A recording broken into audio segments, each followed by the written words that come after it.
Well, when you first come in, it takes you easy a year to figure this place out, to get used to it, to get your mind set for it. After that, it's just time blends together in here. You forget what day it is, you forget what date it is, you know, and that's all it is. It's just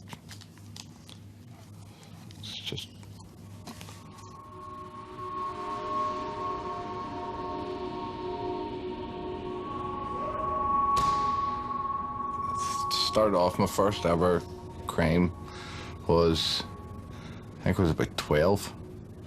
I got arrested for stealing a packet of lighters out of Tesco's. And then as we go on, it just got worse and worse every time. Just young and dumb,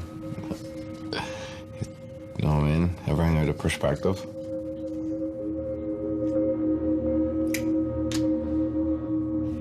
We're just running about the streets, just as kids. Just, I don't even know how to explain it. It's just one thing led to another. I mean, this started off with assault in place, and then it ended up with me being in here for a life sentence.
People might say on the outside, slap it up you. They've got a right to say it. We are criminals. We do deserve everything we get. We don't deserve anything. Any good things.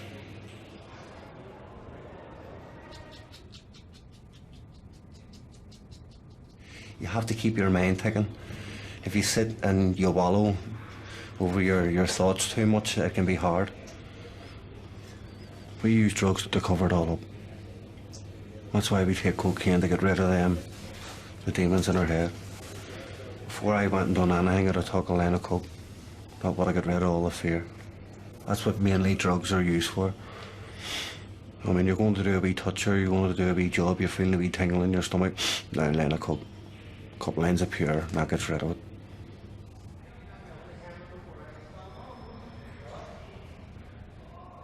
My daddy died before I was born on a flat fire. He was a soldier. My mummy, as I think about it, my was always drinking. She was never happy. Do you know what I mean? It's like we don't drink around Christmas. And someone says to me last week, why do you not drink around Christmas? Because I always remember waking up on Christmas morning, and not that you did have many toys, but the toys you had, you went to play with them. And my so-called mother coming down the stairs, oh, to keep the noise down, I'm not well. It's not that she wasn't well, she had a hangover. So tell me about school then, what do you recall from that? I hated it. Every day I was getting in, I was getting kicked about the school, I was getting bullied, and I was getting this, that and the other. And don't get me wrong, it's made me the strong person I am now. There's been nobody bullying me now, like. But no, all bad memories. Even if it wasn't my own cousins baiting me, it was the teachers baiting me and stuff like that. And very early went in. I worked on the stalls from a young age, you know, in Belfast city centre. You know, I was always dodging school to go and do something else, hanging about with older people and stuff like that. And I think that's why I ended up a criminal lifestyle, you know what I mean? Get into selling drugs and stuff, and that seemed more appealing than what going to school and getting kicked around the playground was. Because I run about with older people, and you got more respect from them ones, do you know what I mean? Maybe it was you only got respect because they had you out selling their drugs or they had you out stealing, but back then it didn't matter. Just that wee bit of respect meant a hell of a lot.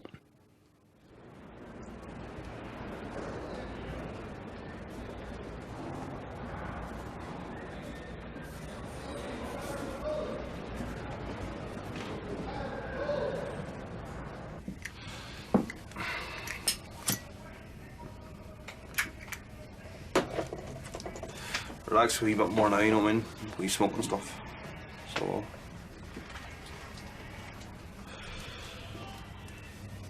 I'll show that's my pictures of my son up there, you know what I mean? That's him up there and stuff.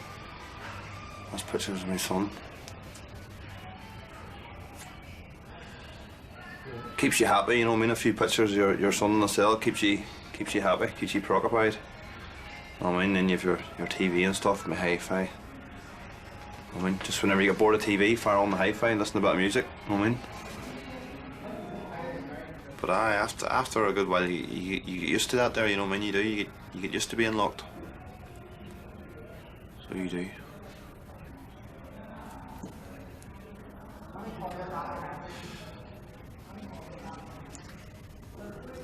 You get used to it, being locked.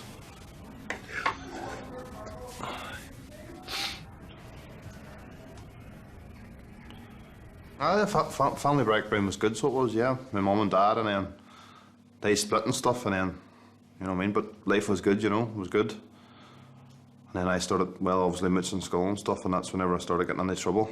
So it was, started from then. So it was. I started getting into trouble, and then I ended up going to Highbank for a fine. So I did, so then from Highbank on, then I started coming in and out of jail. So I did, in and out, you know what I mean? No point lying, she was pretty worried your first time coming to prison. Second time, obviously, McGabry, went to McGabry prison. Was a bit worried. The second time, nervous, stuff like that, you know what I mean? You're going into prison, you don't know who you're going to meet in prison. And then the third time, I was getting more comfortable with it. I was like, here, hold on, this isn't, you know what I mean? You adjust to prison. You adjust to prison life, so you do.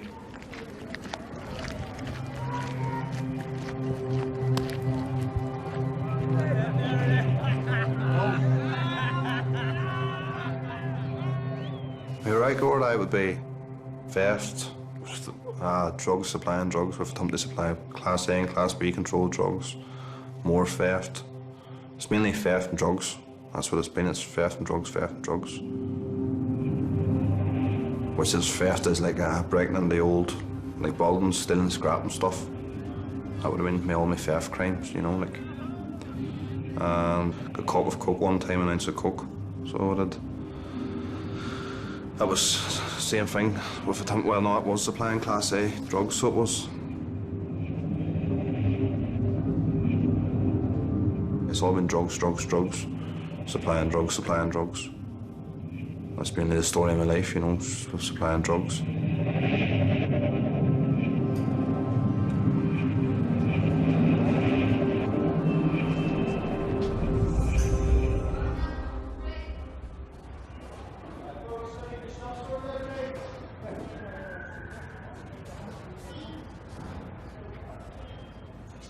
Been coming in and out of jail 30 years. Hasn't been easy. It's okay when you're drinking, but then trouble starts. And when trouble starts, I can't handle it. So I would get myself into trouble because I'm out of control with the drink. As I lie here today, I'm in control. I wouldn't harm a hair in your head sober, but I'm not responsible for what I do when I'm drunk. I was very angry as a child, and I was very angry as a growing up. But I'm not angry anymore, I'm in control. I'm more in control of it, where I was out of control until I came in here. Why were you angry?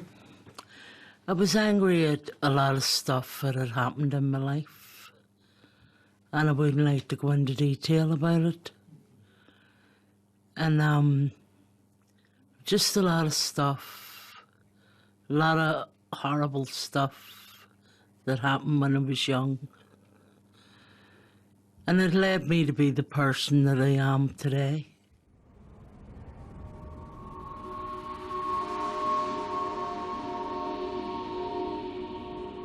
I don't want to be that person I was when I come through these doors.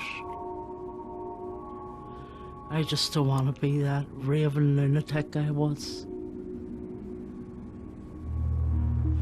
But see, this place is being used for a mental institution as well. Because there's people in here shouldn't even be here. They should be in mental institutions.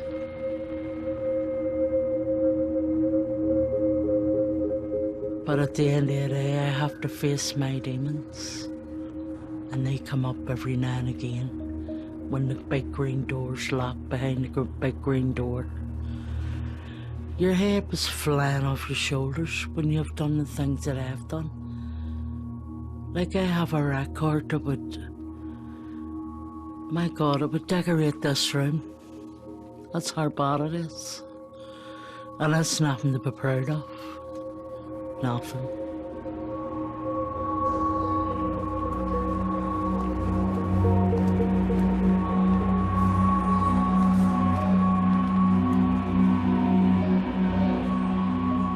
We know in Northern Ireland there would be a higher than usual incidence of mental health issues, and the prison population is really a reflection of what goes on in broader society. We know from looking at what we understand about the health status of individuals coming into custody, about 1 in 4 people will have a stated mental health issue. So that can be people dealing with issues of anxiety, up to very significant issues in terms of their mental health and whether or not they have a diagnosis in terms of mental health provision or indeed personality disorder. Of course, the start point is it's not a problem for prisons, it's a problem for the wider community. And if that's in the wider community, prisons are very much at the end of the queue. And we are quite successful in the interventions that we do have. But there's more work that needs to be done for people who are violent and aggressive. And that's a challenge. But those people, those patients, would be a challenge anywhere. And in a custodial environment is not a therapeutic place. And society and the inspectorates require us to do the very best that we can in difficult circumstances. And sometimes our best isn't good enough.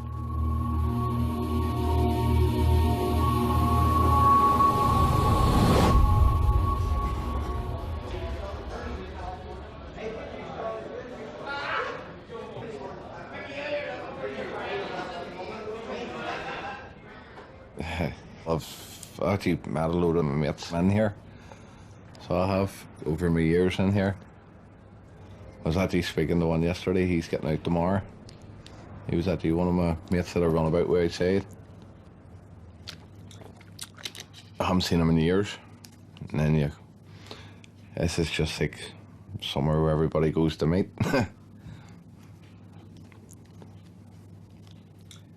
I went to a couple of different schools. Wasn't too bad in primary school, but secondary school it was a bit more of a tearaway, so it was. Well, I went to Lower Hill, I just got expelled, so that, and then I went to Lisnagarvey, where I sort of calmed down a bit and finished off right through the 5th year. So I ended up, I actually got through all my years in school. There for a couple of GCSEs and things I got there, but not much. Just messing about a bit too much. Just started off with wee stupid things, running about with mates, getting into trouble. Then as we got older and we all started drinking and all, it started getting more serious trouble.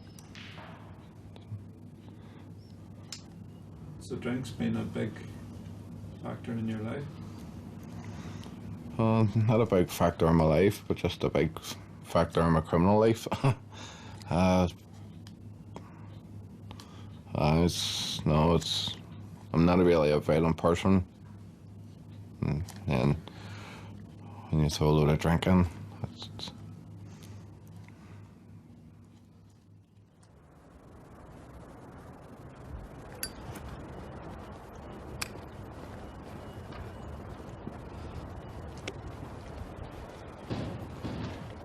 Background was actually alright, you know, just grew up in an Protestant estate, you know, got involved a wee bit with paramilitaries and stuff, you know.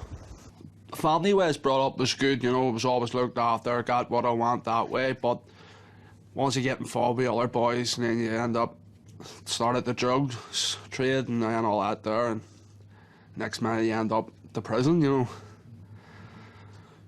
See, it was always alright, no, and then I think it was when it came into drugs was a big part of it. You know, it was alright smoking a wee bit of cannabis here and there and stuff, and then when I started taking them blues, they were just a nightmare for anybody. You end up going downhill right and quick on them, I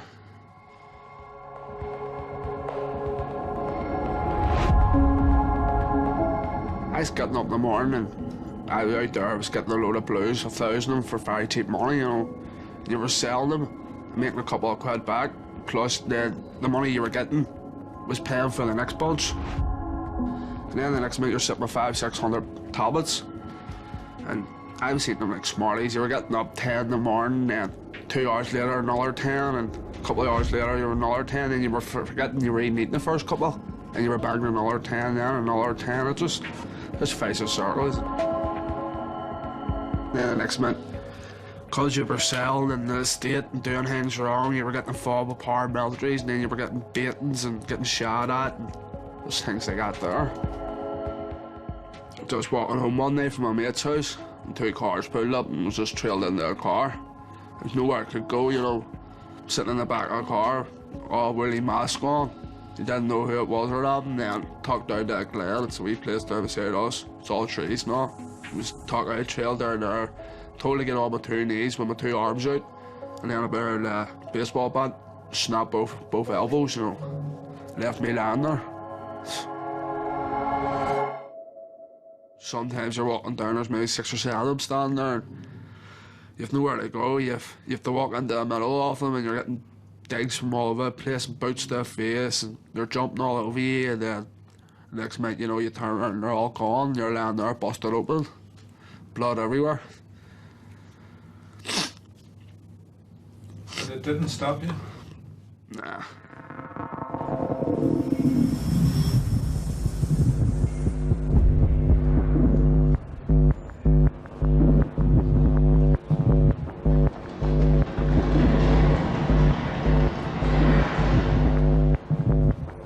As far back as I can remember, I've always took drugs from a very, very, very young age. Sniffing glue, then went from the glue to cannabis, and oh, it was great. That was, do you know what I mean? There was this drug where you smoked it and you just felt amazing. Just relaxed and chilled out, and then I started selling them. No, because it was always about making money. Alright, you were talking to Dave and the Provies. Do you know what I mean? Because they didn't like drugs in their area, but you were always talking to Dave and the Provies because I was a hood. That's what we were classed as hoods, because we were out stealing and doing bits and pieces. But then once you found the coke and all, you grew a set of clinkers, as they call it. You know what I mean? Before it was all about relaxing and forgetting about your problems, and take a line of coke and you're ready to take the world on. And once you get into it, like, why would you go back to being that scared wee boy when you can take a wee line of something and the world's your oyster? And then you start taking more, and then you realise, geez, how can I get money for this? If I want it, I'll take it. That was my attitude. Selling drugs, stealing copper for a few years out of the price of it. When the government goes to war, the price of raw materials go through the roof, so You look, it's marketing skills. I know it sounds stupid, like some people will be watching this going, what are you talking about? You got to look at what the value's in.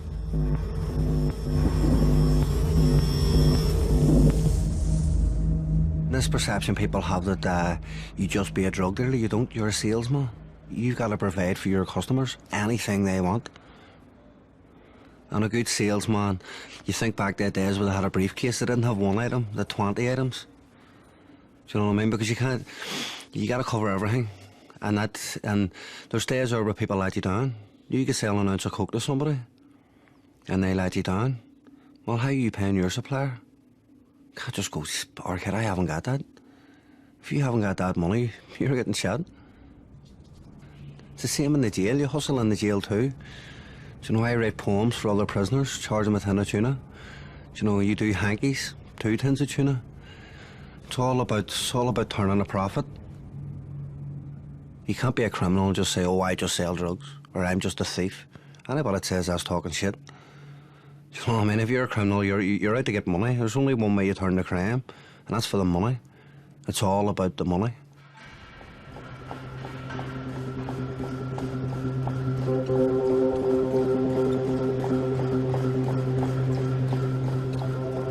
The main drug of choice that I would have took a lot would have been coke and grass. I would have took a lot of coke and grass. And it's just, you're looking out the window all the time, obviously thinking that somebody's there, and obviously whenever you have trouble with the police, they're stopping you, they're searching you, you know. Like say I walk up through the town, there's the police, they fly up behind me, and obviously a couple of cars, and they're jumping out the cars, they're grabbing you, they're searching you, and seizing your mobile phone, and it's just, and obviously you get angry with it, you know. You get angry because, like, it's not an everyday occurrence with people, is it? Like walking through the town and obviously 3 or 4 police cars surrounding them. Your house is getting rid of it as well, that's another thing. You have police all over the house, you have police sitting out the back, you have police sitting down the road, you have police watching you. Then obviously the more coke you take, the more paranoid you get then. Then you don't know if you can trust anybody, that's the next thing then. You don't know who you can trust.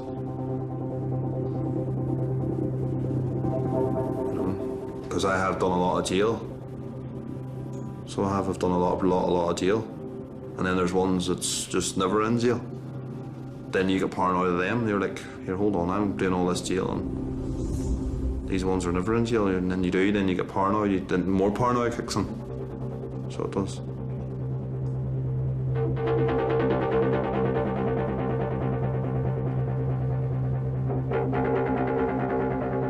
There's been a lot happening through my life, and it's a lot's built up inside.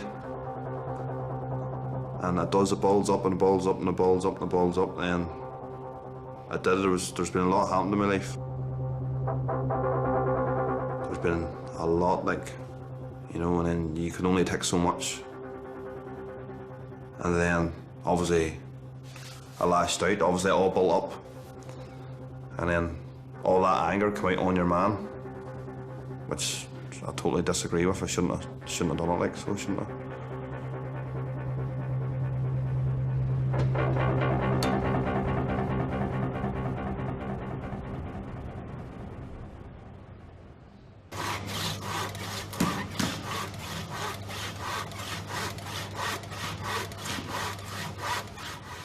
I'm loving it in here at the minute. I have only 12 weeks to go, and it'll fly in, so it will.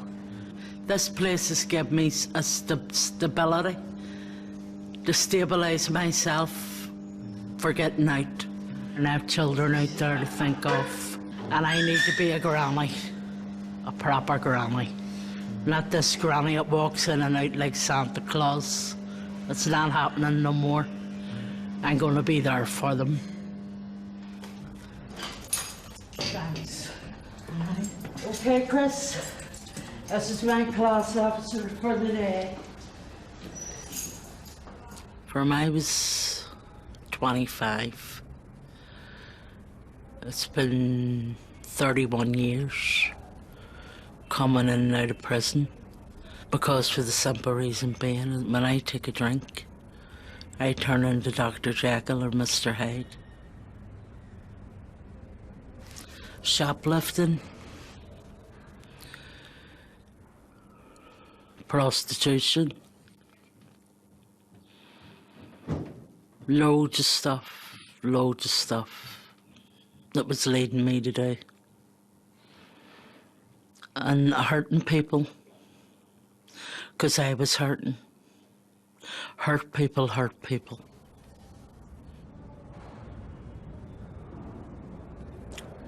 Me and this so-called friend went to a nightclub. It was happy hour, and we were knocking all sorts of drink indies and stuff. And the next thing, it just snowballed. I went into a rage.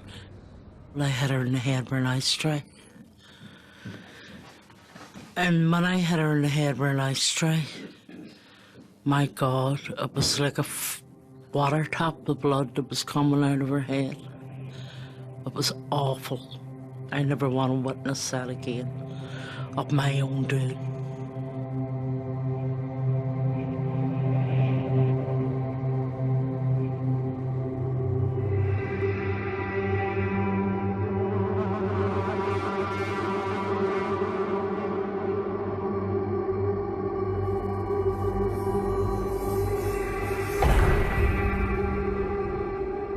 Virtually every prisoner will go back into society.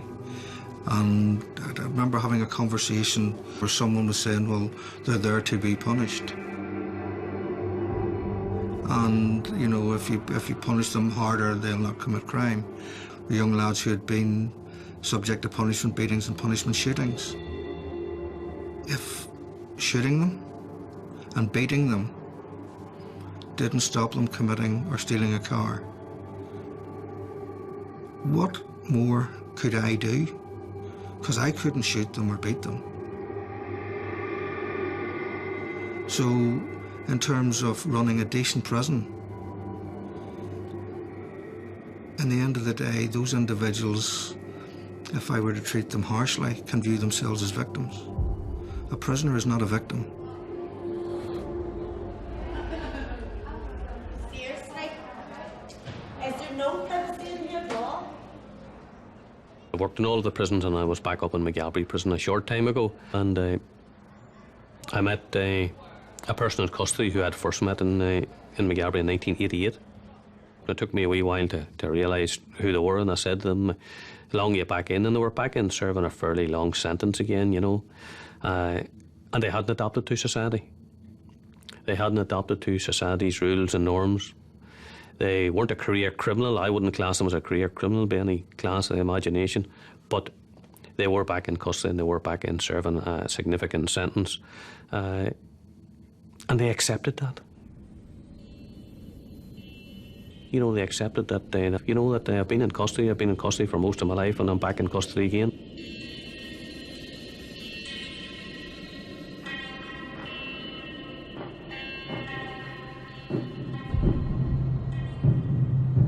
I have experience of young men here who I have saw coming back into custody maybe twice or three times, and their ambition is to graduate to the big house on the hill, to McGalbury. It holds no fear for them, and they see that, well, if I'm coming back, I'll be over 21, I'll go to McGalbury. And where in many cases they can be a fairly big fish in a small pond at Hydebank Wood, they went to McGalbury into a residential unit of 150 or 170 men and found that all of a sudden they're a very small fish in a very large pond.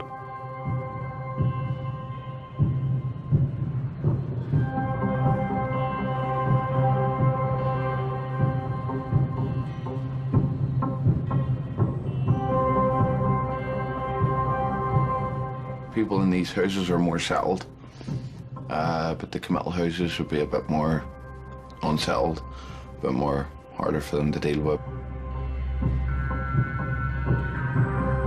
And some people just find it hard to cope with, and then throwing a load of family problems on top, and then boys just blow. I suppose it could be overwhelming for some people, but know, it's one of them ones you either get used to it or you don't.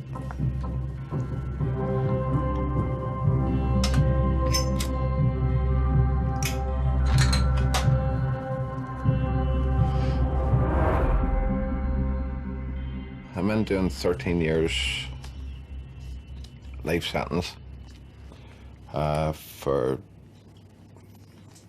a crime that, oh God, I don't even, wait there, come and stop, wait a second.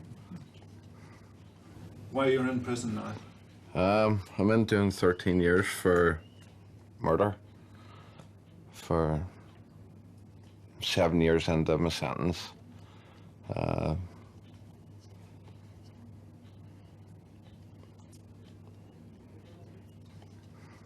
Went out for a night out and a fight broke out, and as a result of that I got a life sentence for it.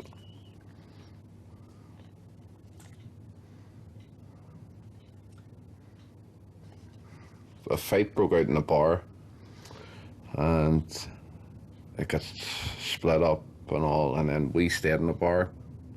Then whenever we went home, they started phoning one of my mates, encouraging him up for a fight into the Wallace Park. We went up a road, had a fight with them, got split up, and then they came down and started attacking the house. And just escalated. So you guys then, the fight started again? The fight started again at the house. Then somebody lost their life. How did that happen, Steve? He was stabbed.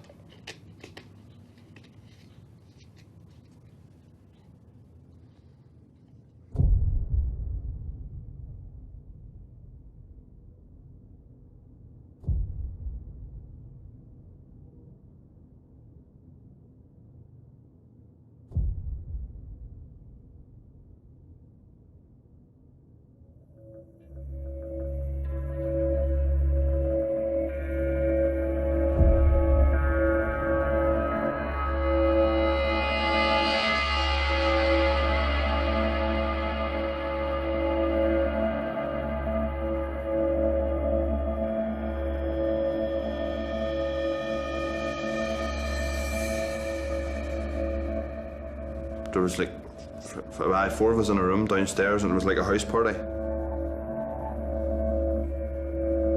We were all down in the bedroom, and he came running in, and he just started shouting and all, and then I was like, calm down. I just kept saying to him, calm down. And then cause I was obviously intoxicated and obviously drugs, then it carried it further, because everything that happened to me through my life just all came into my head, and just everything built up inside me, and I just lashed it, and that was it. And when I was walking up the hallway, I seen the screwdriver and grabbed it, just not thinking, you know, as at the time you're in a rage and you're just. But let me tell you, I'll always think now, so well. Just there, just there to the neck. I stabbed him to the neck, so it was, which just right there, just near right near the side, stabbed in the neck. You know, wasn't great, definitely not. That's what happened. I was intoxicated on drugs, and one thing led to another, and then I'm ashamed of it, I've been honest. Definitely am.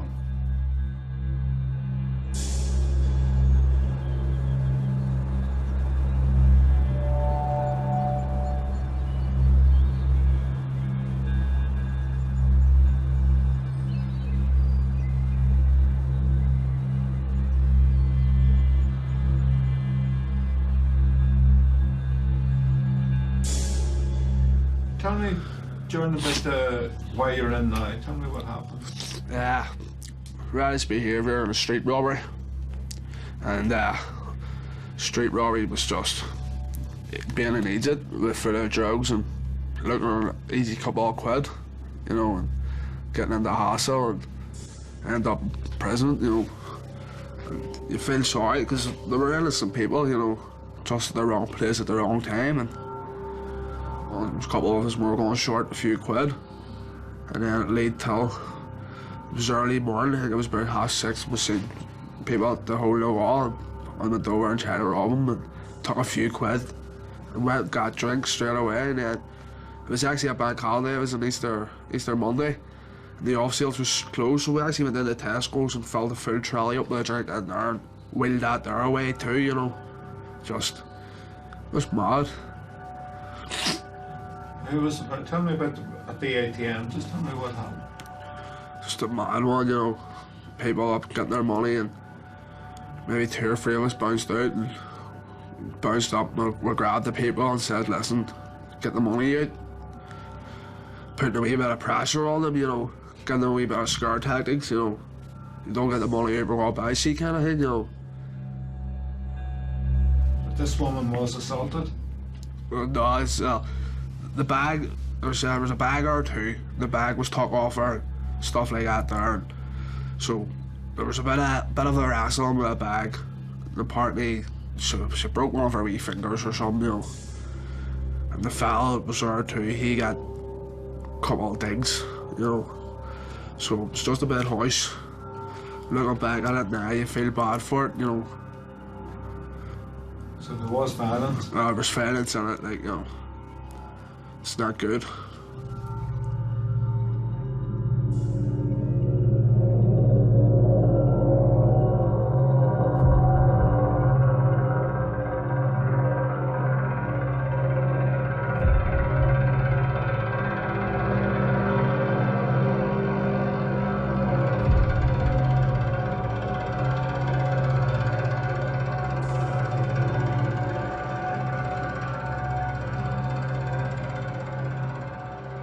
I've few kids out there that I don't get seen because of drugs, but not just because of drugs, because of violence too. The cocaine takes over. You become a violent man. I have 2 kids there I haven't seen in over 10 years because of violence and because of drugs. They know their daddy is a nasty big monster. I still had the same mentality as my mother had.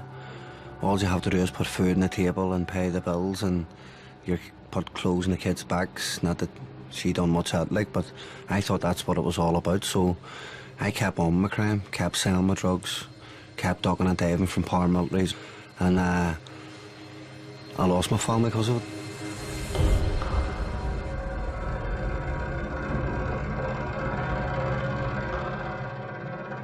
And I still to this day, I still don't get to see them, and it kills me. I've got 5 kids now, and they're a partner, and when I play with Emmons, it's amazing, you know, when I show Emmons my love, but I'm also filled with guilt. And if I could change anything, that would be the one thing I would change. I would have walked away then instead of waiting until now to walk away. That wee girl had a horrible life living with me. A horrible life. It was soul destroying. The lifestyle, it was just drugs, crime, violence. And on several occasions I lived up my hand to her. And I'm ashamed of myself. That's one thing I'm learning on the course now, is about getting rid of guilt, but I don't think I can get rid of it. Why do you think you were violent in the home? I asked myself that many times. I asked myself that. I think it was about self-control. I think it was because I felt worthless, and she was so bright and so happy and so cheerful, and I think maybe it was bringing her down onto my level and having control over her. I don't honestly know, but I think that's to be truthful. I think it was all about me having control of every situation, and I didn't have control over her emotions, and I think that's where the violence came in.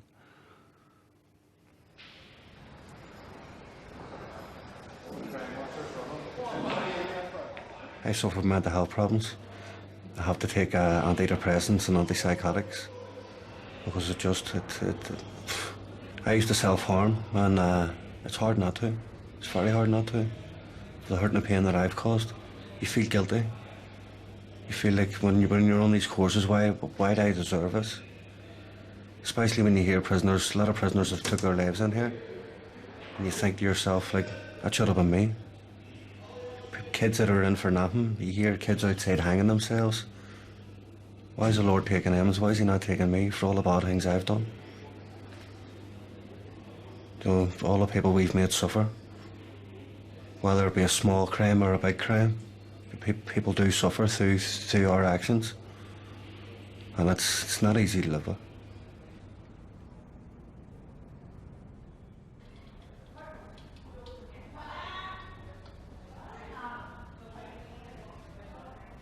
I'll not be back to this place.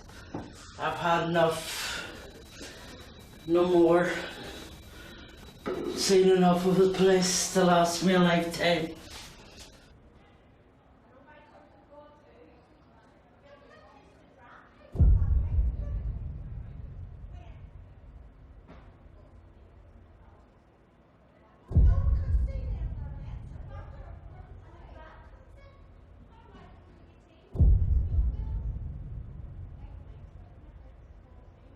Well, my plans are for today, just for today, is to go and get myself a mobile phone, a bite to eat, and fix my room up where I'm going, and have a Chinese tonight.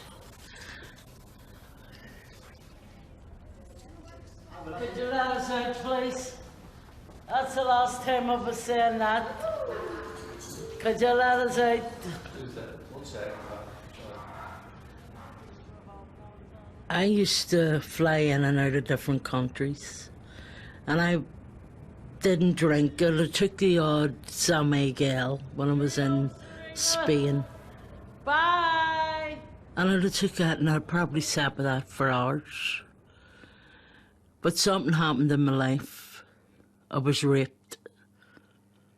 And it's neither here nor there at the minute.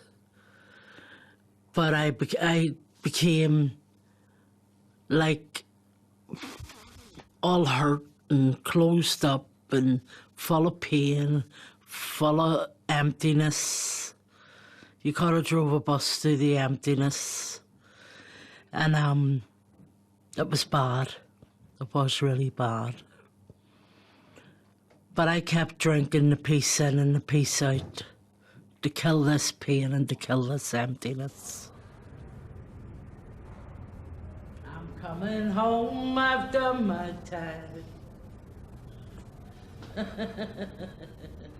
My crime got worse after the rape. But you see, I maintain I should have been in a mental institution. I shouldn't have been in prison. I should have been getting treated for what was underlying cause of all this violence. And having said that, my heart stopped twice. 2 weeks ago, I took an overdose because I couldn't stick any more of this place.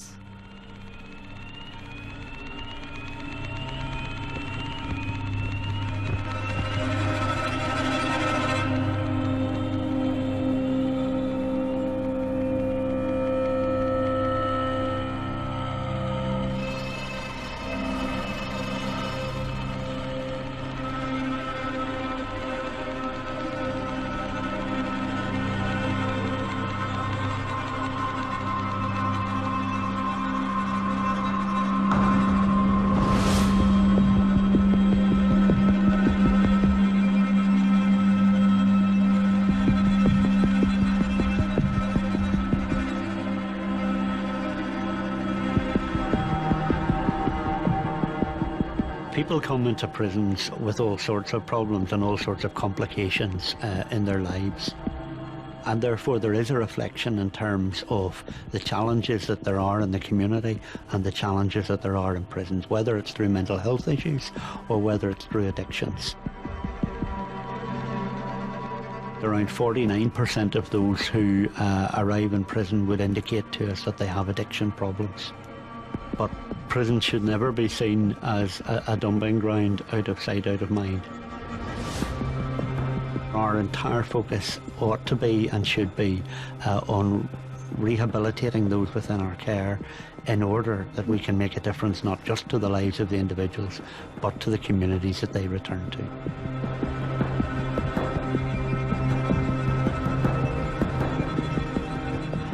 We are very fortunate in this jurisdiction that there is not a significant injecting culture, there's not a hard drug culture, but certainly there is an over-reliance on prescribed medication, and that addiction that starts for most people at a quite early age, and that hunger and that craving and that drug-seeking behaviour certainly carries through here.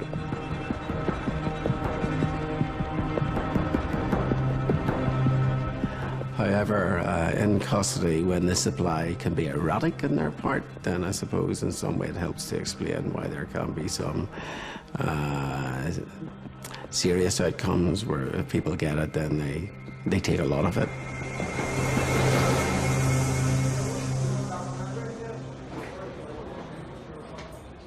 But sometimes it's not the ones who are the most obvious. It's the ones who are unseen, the ones who, we are unaware of, that are users or have managed to get something that puts themselves in the most danger and really puts us at the point of understandable public criticism whenever something goes wrong.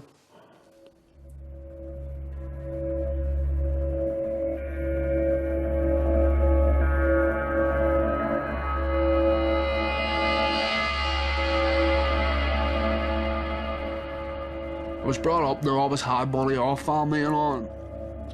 They didn't like me taking drugs, and they were trying to deal with it at the same time. And then with mum and all not being well, I was putting more pressure on them, and then I was arguing with brothers and sisters over it and all, and they're trying to tell you, what about the family and all, you're not worrying about that there. And then it starts more arguments. You're saying to yourself, you are worrying about the family, but really, you weren't at the time. It was just, where am I getting my next hit, That was the main thing, And then, when I started to come off him, he had bad signs and all. I ended up in Halliwell in the mental hospital and all for coming off a load of tablets and all, because my head went and all you could think of was suicide. And then, when you come to prison, you don't realise how lucky you are outside with the freedom.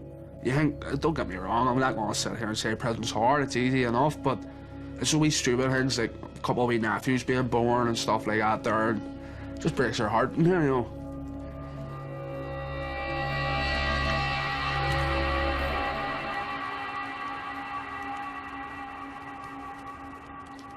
To be honest, when I got out of Haymarket the last time, the first day I got out, I went straight back to what I was doing.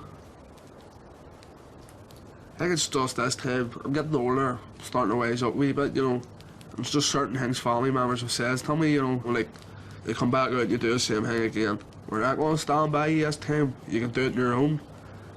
You don't want to lose family over out getting a couple of quid or out getting yourself a hit, I'm only 23 and I've spent more than 6 years in prison. Just shows you from the age of 17, just being in prison. So, just confirm your name and number for me. H5009. My parents are getting licensed today. Yep. Okay, you've probably heard your licence conditions over the last couple of days. Yep. I'll just go back over with them now for you. Yep, no problem. So, under the provisions of Article 17 of the Criminal Justice Order, your supervision commences today and expires on the 12th of the 12th, 2018. You'll be under the supervision of a assigned probation officer and must comply with the conditions of this licence. The objectives of the supervision are to protect the public, prevent reoffending, and achieve your successful rehabilitation. On release, you must report directly to the probation officer, and that's at 4 o'clock today. You must submit to drug and alcohol testing as agreed with your probation officer. In accordance with Article 24.4 of the order, What did you say, drug and alcohol test? drug and alcohol testing is agreed with your probation officer. They told me to lift the drug test one. That's there at the moment. My advice to you. The dream was fancy car, fancy lifestyle. That was the dream. I had a fancy lifestyle. That was the dream, you know, become big. But I never became big. I always went to jail. So I always end up in here, in prison. I was walking down the road with my son and he says, look, Daddy, when he come back down and see me and all that, he says, look, Daddy has to go to work soon because he's only 7 and he doesn't really understand. I don't want him seeing me in prison and stuff. Still keeping phone contact with him. But I said, Daddy has to go away to work. And he goes, no, Daddy, I don't want you to go away to work. I don't like it. To be quite honest, whenever I left him off at his mother's house, I walked away and I'm not lying, tears came to my eyes like it did. You know what I mean? Because I'm leaving my son and I didn't know what the impact of the case was going to be. You know? I didn't know what, you know, I was thinking. Still think 4 years is a long time because that's 4 years of my life and 4 years of my son's life. But also I had to think about what I'd done. You know, I shouldn't have done what I'd done. So I shouldn't have.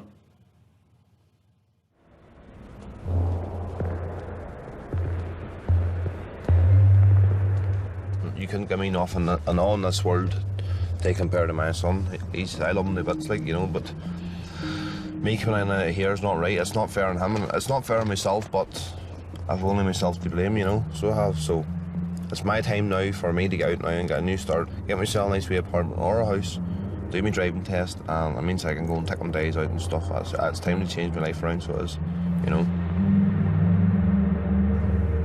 It can be done. There's no point in sitting saying, I'll think about doing it. You can do it.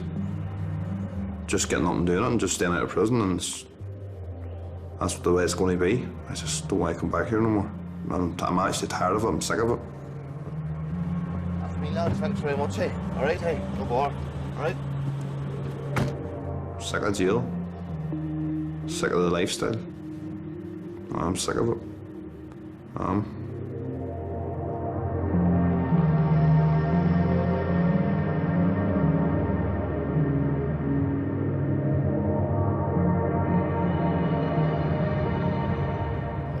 Grew up a lot in here, you know, and I think outside I was very immature and just didn't think things through, and now I've definitely grew up a bit in here. All I want is my 2 boys for me. Alright, everything else just doesn't matter.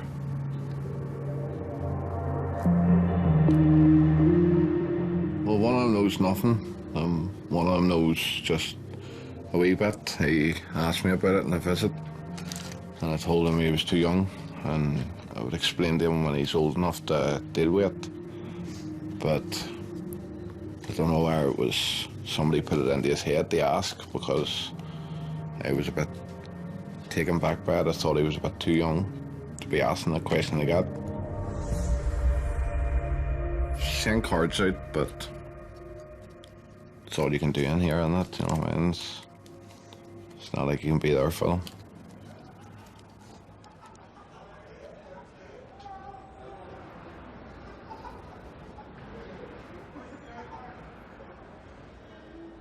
Family life's amazing. I have a wonderful partner. I never ever thought I'd have kids again. I have 5 amazing kids.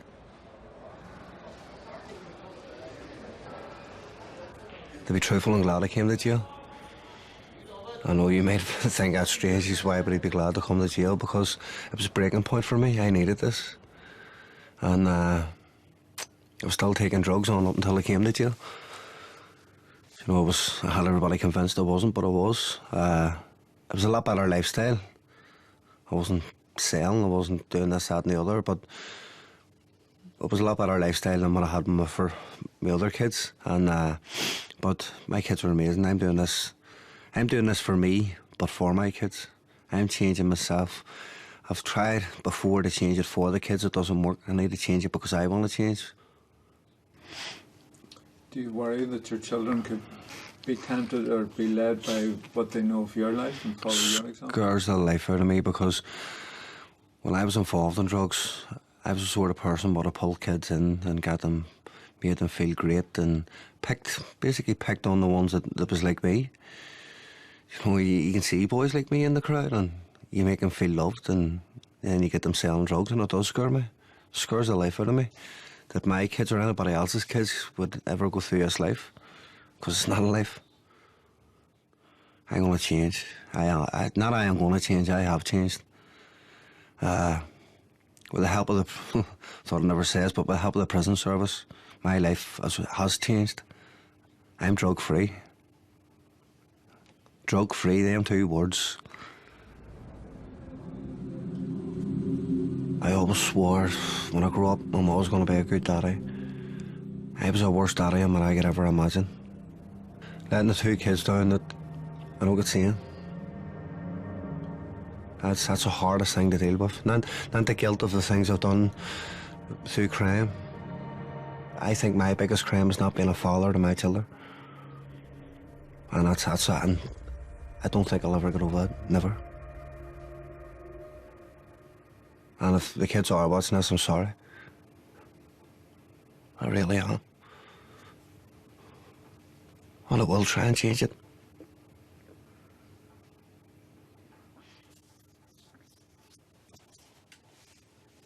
It's not easy. People think we're just animals. People look at us and just go, let them rat in there. It's not easy. We can't change.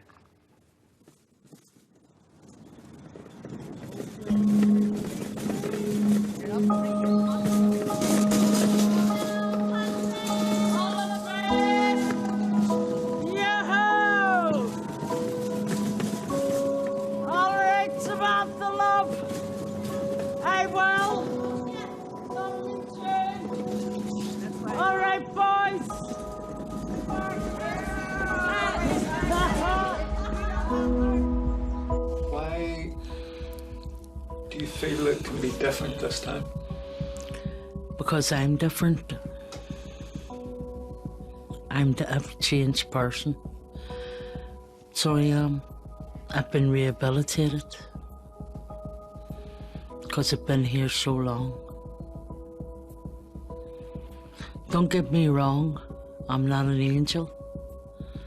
But at the end of the day, I don't want to hurt no one. Okay, yes, I'm happy as a pig and shake.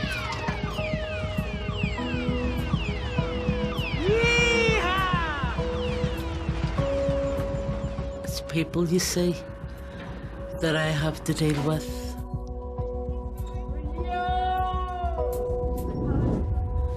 And you get all kinds of people everywhere. It's just that it's me that has to change. Instead of the world, me trying to change the world. I have to change.